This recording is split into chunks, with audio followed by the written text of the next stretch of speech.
ng internet upang maabot ang kanilang mga pangarap sa buhay. Yes, eto na ang hottest at trendiest male group. Hahataw na, girls. Ready na ba kayo? Alright! Makiparty na tayo with Sector!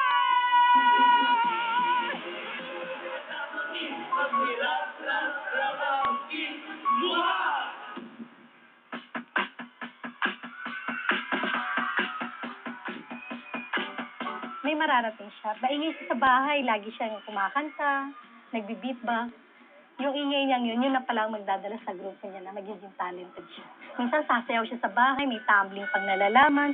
Yung pala yung hakbang ng kanyang pagiging kickster. Kaya love ko yung baby ko niyan. Love, baby B-boy. Actually, nung 7 years old pa lang siya, mahilig na talaga sumayaw. Pero ngayon, mas lalong nalaman ko na talented talaga siya. Passion na talaga ni Ulysses ang pagsasayaw. Matutuwa din ako kasi maraming may gusto sa kanila. Iba talaga. Ay, nag-upload po ng video sa akin. Pag high speed internet po, mga 30 minutes lang. Pero ngayon po summer, magkakaroon po kami ng weekly video. Ginagawa po namin, binabudget po namin yung time namin para po may time kami sa studies, may time kami sa paggawa ng mga videos. Bakit?